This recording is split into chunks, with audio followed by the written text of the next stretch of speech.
தேவதை அவள் ஒரு தேவதை, அழகிய பூமுகம் காணவே ஆயுள்தான் போதுமோ? காற்றிலே அவளது வாசனை, அவளிடம் யோசனை கேட்டதால் பூக்களும் பூகுமோ? அழகாய் மனதை பறித்து விட்டாலே. சொல்லுங்கம்மா, எதுக்கு கூப்பிட்டீங்க?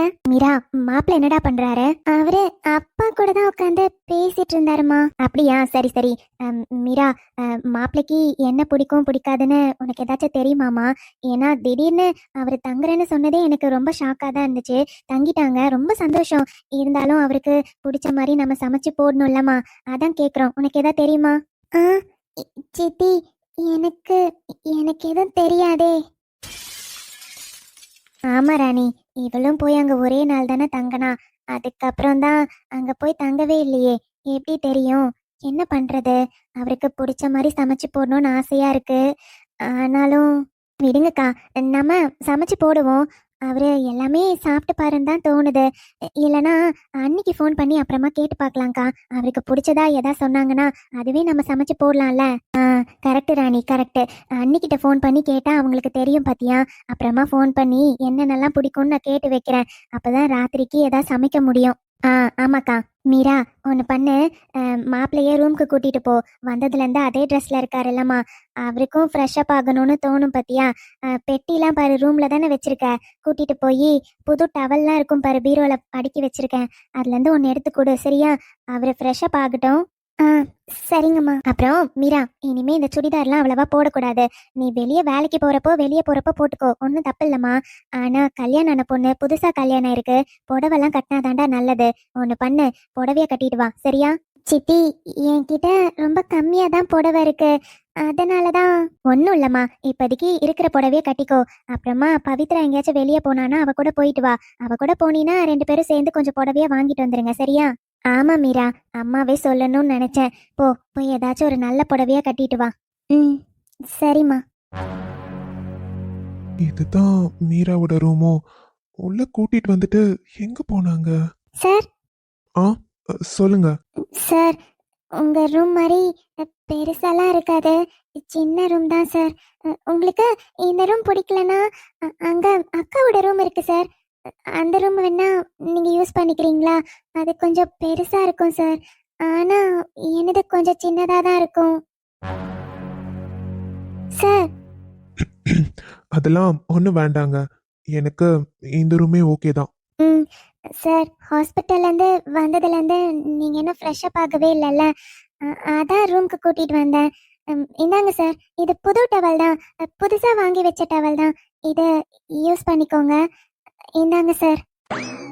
சார், இந்தாங்க, வாங்கிக்கோங்க சார். வாய் பேசும் பூவேனி எட்டாவது அதிசயமே, வான் மிதக்கும் முன் கண்கள், தேன் பறிக்கும் கண்ணங்கள், பால் குடிக்கும் மதரங்கள், அதிசயமே நங்கை கொண்ட வீர. தேங்க்ஸ். இதில் என்ன சார் இருக்கு? பரவாயில்ல சார். உள்ள ஹீட்டர் ஆன் பண்ணியிருக்கேன் சார், ஹாட் வாட்டர் வரும். அப்புறம் புது சோப் எடுத்து வச்சிருக்கேன் சார், அது யூஸ் பண்ணிக்கோங்க. நீங்கள் ஷாம்புலாம் எது யூஸ் பண்ணுவீங்கன்னு தெரியாது சார். அது இன்னைக்கு ஒரு நாள் அட்ஜஸ்ட் பண்ணிக்கோங்க சார். உங்களுக்கு எது யூஸ் பண்ணுவீங்கன்னு சொல்லுங்க, நாளைக்கு நான் எல்லாமே வாங்கி வச்சிடுறேன் சார். உங்ககிட்ட நான் ஒன்று சொன்னா தப்பா எடுத்துக்க மாட்டீங்களே? என்ன சார், சொல்லுங்க. இங்க பாருங்க மீரா, இப்பதான் எங்களுக்கு இந்த வசதிலாம். சின்ன வயசுல இருந்து நாங்களும் சின்ன வீட்ல எல்லார் மாதிரியும் வாழ்ந்திருக்கோம். எப்படி எந்த இடத்துக்கு ஏத்த மாதிரி அட்ஜஸ்ட் பண்ணி வாழணும்னு எனக்கு நல்லாவே தெரியும். இருக்கிறத வச்சு என்னால இருக்கவும் தெரியும். அதனால எனக்காக புதுசா எதுவும் செய்ய வேண்டாம். எப்பவும் உங்க வீட்ல எப்படி இருப்பீங்களோ அதே மாதிரி இருங்க. நான் வந்தனால அது இதுன்னு புதுசா எதுவும் பண்ண வேண்டாம். இருக்கிறத வச்சு என்னால அட்ஜஸ்ட் பண்ணி இருக்க முடியும். அப்படி இருக்கணும்னு சொல்லி கொடுத்துதான் அப்பா அம்மா வளர்த்துருக்காங்க. ஸோ ப்ளீஸ் எனக்காக எதுவும் செய்ய வேண்டாம். இல்ல சார், இருந்தாலும் உங்களுக்கு கஷ்டமா இருக்குமோன்னு தான். அதெல்லாம் ஒன்றும் இல்லைங்க. எனக்காக ஸ்பெஷலா எதுவும் செய்ய வேண்டாம், அவ்வளோதான். ம் ஓகே சார். சார், உங்களோட ஷூட்கேஸ் அங்கே சைடில் வச்சிருக்கேன். அப்புறம் நீங்கள் குளிச்சுட்டு வாங்க, நான் வெளியே இருக்கேன் சார். ம் ஓகே. என்ன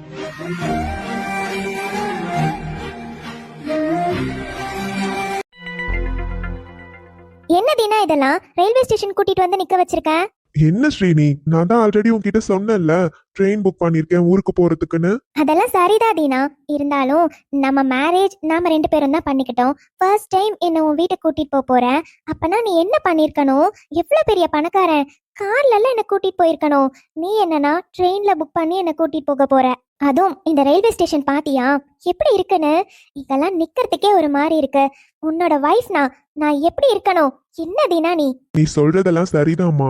ஆனா நம்ம ஊருக்கு போறப்போ ட்ரெயின்ல போனா மட்டும்தான் நமக்கு கம்ஃபர்டபுளா தூங்கிட்டே போலாம். பட் கார்ல அந்த கம்ஃபர்டபுள் இருக்காதுல்ல. அதனாலதான் என் பொண்டாட்டிய நல்லா நிம்மதியா கூட்டிட்டு போகணும்னு தோணுச்சு. அதான் ட்ரெயின்ல போட்டிருக்கேன். போதீனா, எனக்கு இதெல்லாம் பிடிக்கவே இல்லை. சரி, ஏசி கோச் தானே போட்டிருக்கேன், செப்பரேட் ரூம் தானே? இல்ல ஸ்ரீ, செப்பரேட்டாலாம் கிடைக்கல. ஏன்னா ஃபைனல் மினிட்ல கேன்சல் பண்ணி அகைன் ரீபுக் பண்ணோம் பாத்தியா, அதனால ஸ்லீப்பர் கோச் தான் போட்டிருக்கேன். வாட்?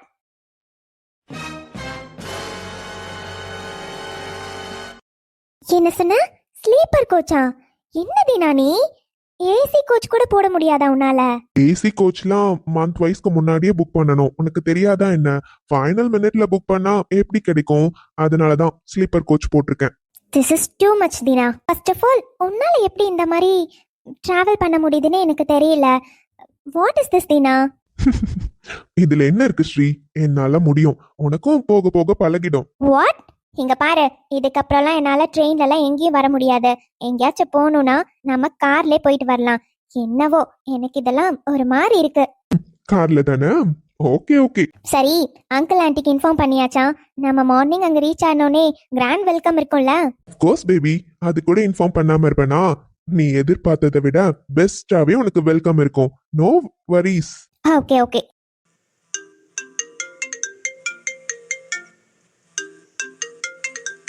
ஒன் மினிட் ஸ்ரீ, எனக்கு கால் வருது. நான் போய் பேசிட்டு வந்துடுறேன். ஓகே, கொஞ்சம் சீக்கிரம் வா. என்னால ரொம்ப நேரம் இங்க தனியா நிக்க முடியாது. 2 மினிட்ஸ் பேபி, வந்துடுறேன். ம். சொல்லுங்கம்மா. என்னப்பா கிளம்பிட்டீங்களா? ட்ரெயின் வந்துருச்சா? இன்னும் 10 மினிட்ஸ்ல வந்துருமா? Okay okay. என்ன பண்றா அவ? இங்கதான் இருக்கா.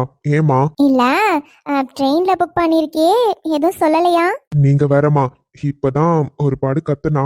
சரி, நான் ஏதேதோ சொல்லி சமாளிச்சு வச்சிருக்கேன். இதுல நாளைக்கு நீங்க கிராண்ட் வெல்கம் பண்ணுவீங்கன்னு வேற சொல்லி வச்சிருக்கேன். ரொம்ப எதிர்பார்ப்போட வராமா? என்னடா சொல்ற? இங்கெல்லாம் அந்த அளவுக்கு எந்த ஏற்பாடும் கிடையாது. கல்யாணமே எங்களுக்கு தெரியாம தான் நடந்திருக்கு. அப்புறம் எப்படி நீங்க வரீங்கன்னு பெருசா ஏற்பாடு பண்ணி வைக்க முடியுமா? வீட்டுக்கு கூட்டிட்டு வா. எனக்கு தெரியும்மா. இருந்தாலும் அவகிட்ட ஆமா உனக்கு கிராண்டா வெல்கம் இருக்கும், சோ டோன்ட் வரின்னு சொல்லி வச்சிருக்கேன். அதான் அங்க கூட்டிட்டு வரப்ப பாத்துக்கலாம். அப்புறம் ரயில்வே ஸ்டேஷனுக்கு எப்படிமா அங்க இருந்து வீட்டுக்கு? டேய், எப்பவும் நீ எப்படி வருவ? நம்ம ஊருக்கு பஸ் இருக்கும், அதனால பஸ்ல வந்துருவேன். அதான் பஸ் இருக்கும்லடா, பஸ் ஏறி வர போற. என்னமோ புதுசா கேக்குற? அம்மா நான் மட்டும்தான் சரி, ஆனா அவளும் வரால. மா என்னதான் இருந்தாலும் நான் ஆசைப்பட்ட பொண்ணுமா. அவளே எனக்கு மனைவியா நம்ம வீட்டுக்கு வர போறா. அப்படி இருக்கப்போ எப்படிமா? நாளைக்கு ஒரு நாள் மட்டும் மாணிக்கண்ணாவோட காரை கொஞ்சம் அரேஞ்ச் பண்ணி அனுப்பி விடுங்க. அவங்க கூட வந்துடுவோம்ல. டேய், அதெல்லாம் சரிதான். ஆனா மாணிக்கம் ஊர்ல இல்லடா. எல்லாரும் திருச்செந்தூர் கோயிலுக்கு போயிருக்காங்க. அவங்க கார் எடுத்துட்டு தான் போயிருக்காங்க. இப்ப நான் காருக்கு எங்க போய் ஏற்பாடு பண்றது? செல்வம் இருக்கான்ல, அவன்கிட்ட ஒரு அம்பாசடர் கார் இருக்கு. அந்த காரை வேணா எடுத்துட்டு வர சொல்லட்டுமா? அம்பாசிடர் காரா? அதுக்கு என்ன சொல்ல போறாளோ தெரியலையே. ஏய், அவளை ரொம்ப ஓவரா தான் தாங்கிட்டு இருக்க. இங்க பாரு, அவளை நீ கல்யாணம் பண்ணிக்கணும்னு ஆசைப்பட்ட, என்னென்னமோ சொல்லி கல்யாணம் பண்ணிக்கிட்ட. அதெல்லாம் சரிதான். ஆனா இப்போ அவ இந்த வீட்டு மருமக. இந்த வீட்டு மருமகளா எப்படி நடந்துக்கணுமோ அப்படிதான் இருக்கணும். ரொம்ப ஓவரா தாங்கிட்டு இருந்தேன்னு வையேன், அவ்வளவுதான் பாத்துக்கோ. ஒழுங்கா எப்படி வருவியோ அப்படி வர சொல்லு. இங்க பாரு, உன்னால ஓகேனா சொல்லு, நான் அம்பாசடர் காரை எடுத்துட்டு வர சொல்றேன். அப்படி இல்லையா பஸ் ஏறி வாங்க. வேற எந்த ஏற்பாடும் என்னால பண்ண முடியாதுடா. சரி சரிம்மா, அந்த காரையாச்சும் ஏற்பாடு பண்ணி கொஞ்சம் அனுப்பி விடுங்க. முதல் நாளே பஸ்ஸை ஏத்தி நடத்திலாம் கூட்டிட்டு வந்தா அவ்வளவுதான். அவ என்ன நினைப்பா? வீட்டுக்கு வந்ததுக்கு அப்புறம் நம்மள பத்தி தெரிஞ்சா போதும். நீங்க அந்த காரையா அனுப்பி விடுங்க. சரி சரிடா. நாளைக்கு மத்தியானம் போலலாம் வீட்டுக்கு வந்துருவீங்க தானே? ஆமாமா. சரி சரி. வந்து ரயில்வே ஸ்டேஷன்ல இறங்குனதுக்கு அப்புறம் ஒரு போனை பண்ணுங்க. இங்க வீட்ல கொஞ்சம் ஏற்பாடெல்லாம் பண்ணணும். ஏன்னா மருமக வரா பத்தியா, அதெல்லாம் செஞ்சுக்கலாம். சரிம்மா. அவ வேற இங்கே பாத்துட்டு இருக்கா. ட்ரெயின் வரப்போகுதுமா, நானு வீட்டுக்கு வந்து பேசுறேன். சரிடா, நல்லபடியா வாங்க. ஆ.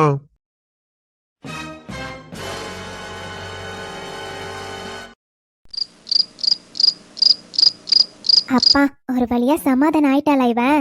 ஆயிட்டா அத்தை. காலையில இருந்து உம்மனு தான் இருக்கா. தூங்கி எந்திரிச்சா சரியாயிடுவான்னு நினைக்கிறேன். நல்ல வேலை நிஷா, உன்கிட்டயாச்சும் இவ்ளோ ஒட்டிக்கிட்டு இருக்காளே. அப்பா, என்னாலலாம் சமாதானமே படுத்திருக்க முடியாதுமா. அதுவும் இப்பெல்லாம் வளர்ந்துட்டா பாத்தியா, நல்லாவே தெரியுது. எது சொன்னாலும் அடம் பிடிக்கிறா. குழந்தை தானே அத்தை, போக போக சரியாயிடும். அபிச்சலம், உனக்கு இன்னும் தூக்கம் வரலையா? வருது. தூக்கம் வந்துருச்சா பாப்பாக்கு? அப்ப தூங்கலாம்ல. அவ்வளவுதான், சினுங்க ஆரம்பிச்சிட்டான். இதுக்கப்புறம் தூங்கிடுவான். நிஷா, சாப்பிட்டியாடா? இல்லம்மா, அபி கீழேயே இறங்க மாட்டேன்றா. அவளுக்கு மட்டும் சாப்பாடு ஊட்டி விட்டேன். கொஞ்ச நேரம் கழிச்சு சாப்பிடுறேம்மா. இப்ப என்ன டைம், 8 மணி தானே ஆகுது. பொறுமையா சாப்பிட்டுக்கிறேன், இவ தூங்கட்டும். அபி, இங்க பாட்டி கிட்ட வரியா தங்கம்? இல்ல இல்ல, நான் நிஷாட்ட தான் இருப்பேன். எனக்கு தூக்கமா வருது பாட்டி. அப்படியா? சரி சரி, நீ உன் நிஷா கிட்டே இரு. அவளுக்கு தூக்கம் வந்துருச்சு பாருமா. போய் பெட்ல படுத்து கொஞ்ச நேரம் தட்டி கொடு, தூங்கிடுவா. ஆமாடா, தூக்கம் வந்துருச்சு பாரு, குடுமா, நான் ரூம்க்கு கூட்டிட்டு போறேன். அத்தை, அவ என்கிட்டே இருக்கட்டுமே. நிஷா, என்னடா இப்பெல்லாம் நீ தான் பாத்துக்கிற. இப்போ கொஞ்ச நாளா காலேஜ் லீவ்ல இருந்துச்சு, சரி. இன்னும் 2 நாள்ல காலேஜ் ஆரம்பிக்க போறாங்க பாத்தியா. அப்புறம் உனக்கு படிக்க வேண்டியதெல்லாம் இருக்கும். அவளும் கூடவே இருந்தானா உனக்கு கஷ்டமா இருக்கும்லம்மா. இன்னைக்கே பழகுனாதான் கொஞ்சம் பழகுவா. கொடு அபி, பாட்டி கிட்ட வா தங்கம். நான் நிஷாட்ட தான் இருப்பேன். நிஷா, நான் கூடயே தூங்குறேன். சரிடா அபி. அத்தை, அவ என் கூட தான் இருப்பான். அவதான் என் கூட தானே தூங்குறேன்னு சொல்றா. எனக்கும் அபி கூட படுத்து பழகிருச்சு அத்தை. தனியா இருந்தா எனக்கே தூக்கம் வராது. நான் அபிய பாத்துக்கிறேன் அத்தை. இல்லம்மா, ஒன்னும் இல்லாத, நான் பாத்துக்கிறேன். விடுங்க நீ, அதான் அவ பாத்துக்கிறேன்னு சொல்றால. அவளும் அவகிட்டதான் நல்லா ஒட்டிக்கிட்டு இருக்கா. எதுக்கு அவங்கள பிரிச்சுக்கிட்டு? விடுங்க, இப்படியே இருக்கட்டும். அவ்வளவுதான், தூங்கிட்டா பாருமா. தூக்கிட்டு போய் பெட்ல படுக்க வை, தூங்கிடுவான். சரிங்கம்மா. பாத்தியா வசந்தி, நிஷா கிட்ட எப்படி ஒட்டிக்கிட்டு இருக்கான்னு? என்ன சொல்றதோ இல்ல. என்ன நீ தப்பு இருக்கு? வசந்தி, என்னம்மா நீ இப்படி அவ ஒட்டிக்கிட்டு இருந்தானா? அடுத்து நிஷாக்கும் வயசாகுது பாத்தியா. அடுத்த கல்யாணம் நம்ம வீட்டுல நிஷா குட்டிக்கு தான் பண்ணணும். இப்பவே அவங்க மாமா அவளுக்கு பையன் பார்க்கணும்னு பேசிக்கிட்டு இருக்காரு. இப்ப இவ இவ்வளவு அட்டாச்சா அவகிட்ட இருக்கிறப்போ, கல்யாணம் ஆகி இவ்வளவு இன்னொரு வீட்டுக்கு போனானா நினைச்சு பாரு. அந்த பிள்ளை பாவம்மா. தாய் இல்லா பிள்ளைக்கு என்னதான் யாரு கூட இருந்தாலும் தாய் மாதிரி வரவே வராதுல்ல. அண்ணி, எனக்கு புரியுது அண்ணி. நிஷாக்கு அடுத்து நீங்க மாப்பிள்ளை பார்க்கணும்னு நினைக்கிறதெல்லாம் எனக்கு புரியுது. ஆனா என் மனசுல ஒரு ஆசை இருக்கு அண்ணி. என்ன சொல்லுமா, எப்படி மாப்பிள்ளை வேணும்னு ஆசை இருக்கு சொல்லு. அதே மாதிரி உங்க அண்ணா கிட்ட பேசி நீ ஆசைப்படுற மாதிரி ஒரு மாப்பிள்ளையவே கொண்டு வந்துடலாம்.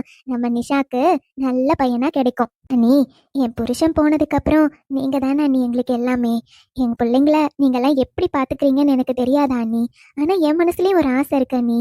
என் அண்ணன் பிள்ளைங்களுக்கு என் பிள்ளைய கல்யாணம் பண்ணி கொடுக்கணும்னு எனக்கு ஒரு ஆசை இருக்கு. ஏன்னா சின்ன வயசுல இருந்து நீங்க தான் அண்ணி பாத்துக்கிறீங்க. என் பிள்ளையும் பையனும் இதே வீட்டுல இருக்காங்க. அப்படி இருக்கப்போ என் பிள்ளையும் இதே வீட்டுல வாக்கப்பட்டு வரணும்னு எனக்கு ஆசை இருக்கு. வசந்தி, என்னம்மா சொல்ற? ஆனா இந்த மாதிரி உனக்கு ஆசை இருக்கிறதெல்லாம் எங்க கிட்ட நீ சொல்லவே இல்ல. ஆமா அண்ணி, நான் சொன்னதில்ல. ஏன்னா பிள்ளைங்க எல்லாரும் அத்தை பசங்க மாமா பசங்க மாதிரியா அண்ணி பழகுறாங்க. எல்லாரும் ஒரே வயித்துல பிறந்த மாதிரி அவ்வளவு பாசமா இருக்காங்க. அவங்க மனசுல இந்த மாதிரி என்ன இருக்குமோ இல்லையோ, அதை நாமளா பேசி அவங்க மனசுல எதுவும் ஆசையை உண்டாக்க கூடாதுன்னு தான் நான் அந்த மாதிரி எதுவும் பேசினதில்ல அண்ணி. ஆனா என் மனசுல ஆசை இருக்கு அண்ணி. வசந்தி, உன் மனசுல இப்படி ஒரு ஆசையை வச்சுக்கிட்டு இவ்வளவு நாளா சொல்லாம இருந்திருக்கேம்மா. நிஷாவே இந்த வீட்டுக்கு மருமகளா வரணும்னா யாருமா வேண்டான்னு சொல்லுவோம். சித்துக்கும் நிஷாக்கும் 1 வருஷம் தானே டிஃப்ரெண்ட்டு. வேணா சித்து கிட்ட பேசி பாப்போமா? அவனுக்கு ஏதாச்சும் அந்த மாதிரி ஆசை இருந்தா நிஷாவை சித்துக்கு கட்டி வைக்கலாம்ல. பிள்ளைங்க மனசுல என்ன இருக்குன்னு தெரியலையா நீ? அதனாலதான் இத பத்தி நான் எதுவும் பேசினதில்ல. இப்ப கூட நீங்க நிஷாக்கு வெளியே மாப்பிள்ள பாக்குறதா சொன்னீங்கல்ல நீ, அதனாலதான் என் மனசுல இருக்கிற ஆசைய சொன்னேன். ஆனா பிள்ளைங்களுக்கு விருப்பம் இல்லாம எதுவுமே நடக்காதுல்ல நீ. வாழ போறது அவங்க 2 பேரும். அவங்களுக்கு விருப்பம் இல்லைன்னா அத பத்தி பேசக்கூடாத நீ. பாக்கலாம் நீ. இப்பதானே படிச்சுக்கிட்டு இருக்கா, இன்னும் 6 மாசம் இருக்கே முடிக்கிறதுக்கு. பாக்கலாம் நீ. சரிம்மா, அப்ப நான் உங்க அண்ணா கிட்ட பேசி பாக்குறேன். இல்ல நீ, இப்ப அத பத்தி எதுவும் பேச வேண்டாம். முதல்ல படிப்பை முடிக்கட்டும், அதுக்கப்புறம் பேசிக்கலாம் நீ. இப்பவே எதுக்கு அதை பத்தி பேசி பிள்ளைங்க ஏதாச்சும் யோசிச்சுட்டு இருப்பாங்க. அதனால அதெல்லாம் வேண்டாம் நீ, பாத்துக்கலாம். நீ சொல்றதும் கரெக்ட் தாம்மா, படிப்பை முடிக்கட்டும், பாத்துக்கலாம்.